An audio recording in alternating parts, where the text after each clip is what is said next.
قابل احترام مسلمان بھائیوں، ساتھیوں، دوستوں، ربیع الاول کا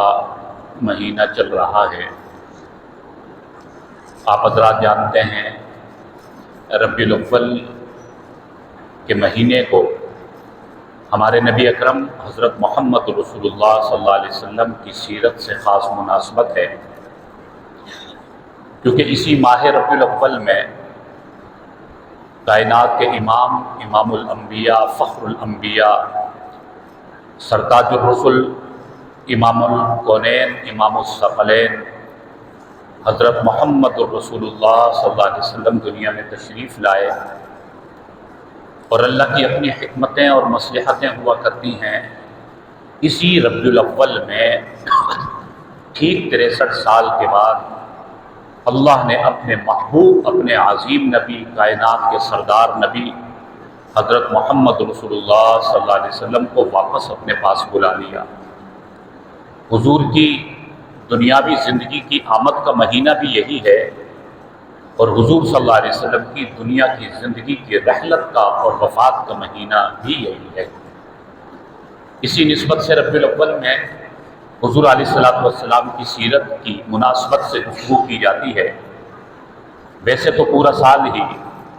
حضور علیہ السلام کی سیرت اور حضور کی تعلیمات اور احادیث اور حضور کے بتائے ہوئے دین ہی کو بیان کیا جاتا ہے۔ ہر حدیث حضور علیہ السلام سیرت کا حصہ ہے۔ بہرحال ہمارے نبی اکرم صلی اللہ علیہ وسلم وہ نبی ہیں جو سب سے آخر میں آئے، لیکن تمام نبیوں کے سردار بن کر آئے۔ حدیث میں آتا ہے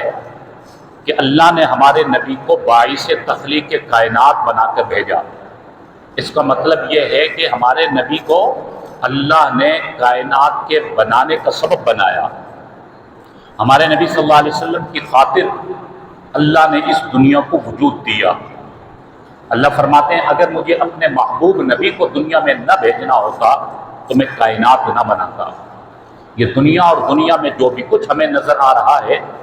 یہ سب حضرت محمد رسول اللہ صلی اللہ علیہ وسلم کے قدموں کے صدقے اللہ نے اپنے محبوب نبی کی خاطر یہ ساری کائنات کو سجایا، بنایا۔ ہمیں اور آپ کو زندگی ملی، بے شمار اللہ نے انعامات اور نعمتیں اس کائنات کو عطا فرمایا۔ اور ہمارے نبی اکرم صلی اللہ علیہ وسلم کہ ہم پر سب سے زیادہ احسانات اللہ کے بعد جس کے سب سے زیادہ اس انسانیت پر احسانات ہیں، اس امت پر احسانات ہیں، وہ حضرت محمد الرسول اللہ صلی اللہ علیہ وسلم کی ذات ہے۔ حضور صلی اللہ علیہ وسلم ساری زندگی امت کی فکر فرماتے رہے۔ ساری زندگی حضور صلی اللہ علیہ وسلم نے تکالیف برداشت کی اس امت کی خاطر۔ حضور صلی اللہ علیہ وسلم کے احسانات کو اگر ہم گننا چاہیں گن نہیں سکتے۔ جس طرح اللہ کی نعمتوں کو وَإِن تَعُدُّوا نِعْمَةَ اللَّهِ لَا تُحْصُوهَا، اللہ کی دی ہوئی نعمتوں کو اگر ہم گننا چاہیں،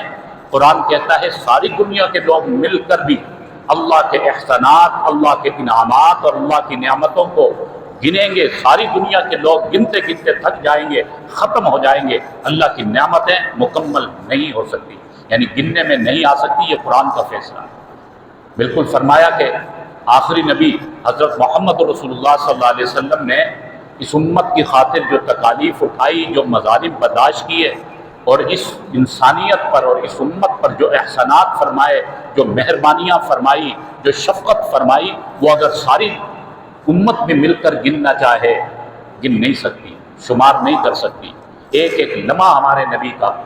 اس امت کی خاطر گزرا۔ رات دن میں ایک ایک سیکنڈ اس امت کی فکر میں گزرا کرتا تھا۔ تو ہمارے نبی صلی اللہ علیہ وسلم اللہ کے بعد ہمارے سب سے بڑے محسن ہیں، سب سے زیادہ ان کے احسانات، اور انصاف کا تقاضا ہے کہ جس پر جتنے احسانات ہوتے ہیں اتنے ہی زیادہ اس کا حق بھی بنتا ہے، اتنے اس کے حقوق بھی ہوتے ہیں۔ کہتے ہیں کہ ماں باپ کے اولاد پر بڑے احسانات ہیں تو اس لیے ماں باپ کے بڑے حقوق ہیں۔ اسی طرح ہمارے نبی صلی اللہ علیہ وسلم کے ہم پر کتنے احسانات ہیں تو ہم پر بہت سے حقوق بھی بنتے ہیں۔ ہماری بھی کچھ ذمہ داریاں ہیں بحیثیت امتی ہونے کے ہماری بھی ذمہ داریاں ہیں کہ ہم اپنے نبی کے سچے امتی بنیں اور حضور صلی اللہ علیہ وسلم کے صحیح معنوں میں عاشق اور محبت کرنے والے بن کر اپنی دنیا اور آخرت بنائیں۔ علماء کرام نے لکھا کہ ہمارے نبی صلی اللہ علیہ وسلم کا ہم پر سب سے پہلا اور ضروری حق یہ ہے کہ ہمارے دل میں حضور صلی اللہ علیہ وسلم کا عشق اور محبت ہر چیز سے زیادہ بڑھ کر ہو۔ ہمارے دل میں سب سے پہلے محبت حضور صلی اللہ علیہ وسلم کی ہو، اس کے بعد پھر دیگر رشتہ داروں کی، کیونکہ حدیث میں آیا لا یؤمن احدکم حتی اکون احب الیہ من والدہ وولدہ والناس اجمعین، فرمایا کہ تم میں سے کسی کا ایمان اس وقت تک مکمل نہیں ہو سکتا جب تک تمہارے دل میں حضور علیہ السلام کی محبت ہر رشتے سے زیادہ نہیں ہو جاتی، وولدہ والناس اجمعین، یہاں تک کہ والدین سے زیادہ، اولاد سے زیادہ، رشتہ داروں سے زیادہ، عزیز و اقارب سے زیادہ، اور دنیا کے ہر منصب اور عہدے سے زیادہ، دنیا کے ہر مال و متاع سے زیادہ، جب تک ایک امتی کے دل میں حضور کی سچی محبت نہیں ہوگی، سچا عشق نہیں ہوگا، یہ حکم ہے کہ لا یؤمن، تمہارا ایمان کامل نہیں ہو سکتا۔ تو ایمان کے کامل ہونے کے لیے عشق نبوی کا ہونا ضروری، محبت نبوی کا ہونا ضروری، اور صرف خالی کھلی محبت نہیں، حقیقی معنوں میں محبت، اور ہر چیز سے زیادہ بڑھ کر محبت۔ علماء کرام نے اس حدیث کی تشریح میں لکھا، فرمایا کہ والدین سے بھی زیادہ، اولاد سے بھی زیادہ، رشتہ داروں سے بھی زیادہ حضور علیہ السلام کی محبت کا ہونا لازم ہے، ورنہ ایمان کامل نہیں۔ فرمایا اس لیے کہ والدین کی محبت کرنا کس نے بتلایا، اولاد کی پرورش اور تربیت کرنا یہ کس نے بتلایا؟ جب حضور کی محبت دل میں ہوگی تو والدین سے محبت کرنا آئے گی، جب حضور کی محبت اور سچا عشق دل میں ہوگا تو اولاد سے محبت کا پتہ چلے گا، رشتہ داروں کے حقوق کا پتہ چلے گا، عزیز و اقارب کے حقوق کا پتہ چلے گا۔ حضور علیہ السلام کی آمد سے پہلے لوگ بچیوں کو زندہ درگور کر دیا کرتے تھے۔ اس وقت جہالت کے دور میں جب عورت کی کوئی حیثیت نہیں تھی، اور اسی طرح ہر طرف ظلم ستم جبر عام تھا، جہالت کے گٹاٹوپ اندھیرے تھے، حضور سرور کائنات صلی اللہ علیہ وسلم نے دنیا میں آ کر انسانیت کو جینے کا ڈھنگ بتلایا، انسانیت کو اس کا مقام دیا، اور انسان کو حقوق بتلائے، رشتہ داروں کے حقوق بتلائے۔ حضور علیہ السلام نے آ کر لوگوں کو دعوت دے کر دین میں داخل کر کے ان کے پھر دل و دماغ میں ماں باپ کا مقام بٹھایا، پہلے ان کو دین اسلام میں داخل کیا، پھر اولاد کے حقوق بھی بتلائے، میاں بیوی کے حقوق بھی بتلائے، رشتہ داروں کے حقوق بھی بتلائے، بڑوں کا ادب کرنا بھی سکھایا، اور بچوں پر شفقت کرنا بھی سکھایا، اور آپس میں معاملات کرنا بھی سکھایا، پڑوسیوں کے حقوق بھی بتلائے۔ یہ سب کائنات کے امام حضرت محمد رسول اللہ صلی اللہ علیہ وسلم کے آنے کے بعد، حضور کی نبوت کے بعد اور حضور کی دعوت کے بعد یہ انسانیت کو یہ سارا سبق ملا، اور یہ تعلیم اور تربیت ان کو حاصل ہوئی۔ حضور کی آمد سے پہلے انسان ان ساری چیزوں سے ناواقف تھا، بس جو طاقتور تھا وہ کمزور پر غالب تھا، جو ڈنڈے والا تھا وہ مظلوم پر غالب تھا، اور مظلوم کا کوئی پوچھنے والا نہیں تھا۔ انسانیت سسک رہی تھی، مظلوم دن بدن کمزور ہوتا چلا جا رہا تھا۔ اس ایسے اندھیرے میں اور ایسی ظلمت میں اور ایسے ظلم اور جبر اور ستم کے دور میں حضور علیہ السلام نے آ کر جو محنت فرمائی، ایک انقلاب پیدا کیا اور امت کو ایک صحیح راستہ دیا۔ تو اس لیے فرمایا کہ جب تک دل میں حضور علیہ السلام کا سچا عشق اور سچی محبت نہیں ہوگی، تمہارا ایمان کامل نہیں ہوگا، تمہیں دنیا کا پتہ ہی نہیں چلے گا، اور دنیا کے حقوق کا، ماں باپ اور رشتہ داروں کے حقوق کا پتہ نہیں چلے گا۔ تو والدین سے بھی زیادہ، اولاد سے بھی زیادہ، ہر چیز سے زیادہ ہمارے دل میں ہمارے نبی اکرم صلی اللہ علیہ وسلم کی محبت کا ہونا ضروری، یہ ایمان کا تقاضا بھی ہے اور امتی ہونے کا تقاضا بھی ہے۔ اور پھر ہمارے لیے آئیڈیل صحابہ کرام ہیں۔ ہمارے نبی سے محبت کیسی ہونی چاہیے، عشق کیسا ہونا چاہیے، جیسے صحابہ کرام نے کر کے دکھایا۔ صحابہ کرام حقیقی معنوں میں حضور کے عاشق تھے، ان سے بڑھ کر کائنات میں کوئی عاشق رسول نہیں آیا۔ صحابہ کرام سے بڑھ کر دنیا میں پھر کسی نے اپنے نبی سے ایسی محبت نہیں کی ہوگی۔ ہمیں صحابہ کرام کو آئیڈیل بنانا ہے، جس طرح صحابہ کرام نے اپنے نبی صلی اللہ علیہ وسلم سے سچی محبت کی، ہمیں بھی اس طرح کرنی ہے۔ جس طرح حضور نے عشق کر کے دکھایا، حضور سے صحابہ نے عشق کر کے دکھایا، ہمیں بھی صحابہ کی تعلیمات کو سامنے رکھ کر اس کے مطابق عشق کرنا ہے، اس میں کامیابی ہے۔ صحابہ کو اپنے نبی سے کیسی محبت تھی،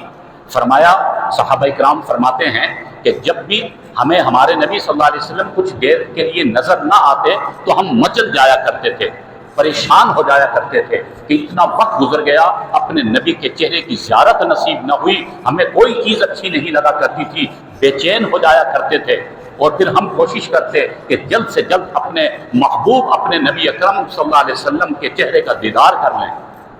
اور فرمایا کہ جب نظر نہ آتے تو ہمیں پوچھنے کی ضرورت نہیں پڑتی تھی، جب دل میں سچی محبت ہو تو پھر اس انداز کے اندر صحابہ کرام فرماتے ہیں کہ ہم خوشبو سونگھنے کی کوشش کیا کرتے تھے، نبوت کی وہ عظیم خوشبو جو اللہ نے ہمارے نبی صلی اللہ علیہ وسلم کو عطا فرمائی تھی، وہ خوشبو سونگھنے کی کوشش کرتے کہ جہاں سے خوشبو آ رہی ہوگی ہمیں اندازہ ہو جائے گا، کیونکہ دل میں ایک حقیقی عشق تھا اور محبت تھی۔ فرمایا کہ ہم خوشبو سونگتے، ہمیں اندازہ ہو جایا کرتا کہ اس گلی سے خوشبو آ رہی ہے، یہ فلاں محلہ اور فلاں محلے کی فلاں گلی ہے، یہاں سے وہ مخصوص خوشبو آ رہی ہے جو کائنات میں اس سے بڑھ کر کوئی اور خوشبو ہو نہیں سکتی۔ فرماتے ہیں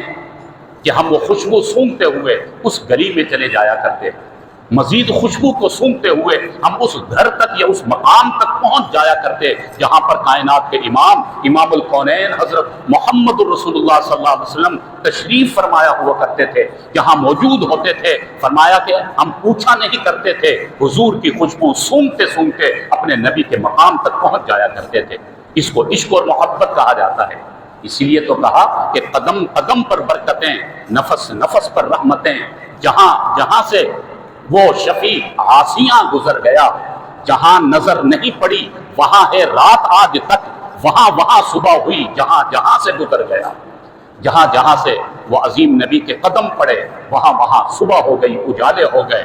تو میں نے عرض کیا ہمارے لیے آئیڈیل صحابہ اکرام ہیں۔ صحابہ اکرام حضور علیہ الصلوۃ والسلام سے حقیقی معنوں میں محبت کیا کرتے تھے، اپنی جان قربان کرنے کو تیار ہو جایا کرتے تھے اپنے نبی کی خاطر۔ حضرت زید بن دسنہ رضی اللہ عنہ کی بات یاد آ گئی، ان کو کفار نے گرفتار کر لیا، کسی بادشاہ کافروں کی قید میں چلے گئے، اور انہوں نے ایک ان کے سامنے بات رکھی، اے زید بن دسنہ، سامنے پھانسی کا پھندا لگا لیا کہ تمہیں ہم پھانسی دینے چلے ہیں، لیکن ایک صورت ہے تمہارے بچنے کی، ہم تمہیں رہا کر دیں گے، لیکن تمہیں کسی بھی طرح اپنے نبی کو خدا نخواستہ گرفتار کروانا ہوگا۔ تم کوئی بھی ایسا کام کرو کہ اپنے نبی کو گرفتار کروا دو، ہم تمہیں نہ صرف رہائی دیں گے بلکہ انعامات بھی تمہیں عطا فرمائیں گے، جو چاہو تمہیں ملے گا۔ حضرت زید بن دسنہ رضی اللہ عنہ، جن کی آنکھوں کے سامنے پھانسی کا پھندا جھول رہا ہے اور ان کو پتہ ہے، یقین ہے کہ کسی بھی لمحے مجھے لٹکا دیا جائے گا اور مجھے پھانسی دے دی جائے گی، حضور کے یہ سچے عاشق جواب میں کیا ارشاد فرمایا، تم کہتے ہو کہ خدا نخواستہ میں اپنی جان کو بچانے کے بدلے میں اپنے نبی کو گرفتار کروا دوں؟ یہ تو بہت دور کی بات ہے، مجھے تو اتنا بھی گوارا نہیں ہے کہ میری جان بچ جانے کے بدلے میں میرے نبی کے قدموں میں ایک ادنا سا کانٹا بھی چبھ جائے۔ میری جان بچے اور میرے نبی کے قدموں میں کانٹا چبھے، میں اس کو بھی برداشت نہیں کروں گا، خود تختہ دار پہ لٹک جاؤں گا، لیکن اپنے نبی کے قدموں میں کانٹا بھی مجھے برداشت نہیں۔ اسے عشق اور محبت کہا جاتا ہے۔ تو میں نے عرض کیا کہ ہمارے نبی جو ہمارے دنیا میں سب سے اللہ کے بعد سب سے بڑے محسن، ہمارے نبی کے ہم پر بہت سے حقوق بنتے ہیں، تو پہلا حق ہمارے نبی کا ہم پر یہ ہے کہ ہم حقیقی معنوں میں عاشق رسول بنیں، حضور سے سچی محبت کرنے والے بنیں۔ میں نے حدیث عرض کی کہ حضور سے سچی محبت نہیں تو ایمان بھی کامل نہیں ہے۔ تو سچا عشق اور سچی محبت یہ ایمان کا تقاضا ہے۔ اس کے بعد پھر اور بھی بہت سے حقوق جو ہمارے نبی کے ہم پر لازم ہے، حضور کی اطاعت کرنا یہ ہماری بھی ذمہ داری اور حضور کا ہم پر حق بھی بنتا ہے، حضور کے دین کی نصرت کرنا، تبلیغ کرنا یہ حضور کا ہم پر حق بھی بنتا ہے، ہماری ذمہ داری بھی ہے۔ انشاءاللہ اگلے جمعے پھر اس موضوع کو مزید آگے بڑھائیں گے۔ اللہ رب العالمین ہمیں اپنے نبی کا سچا عاشق بننے کی توفیق نصیب فرمائے۔ وآخر دعوانا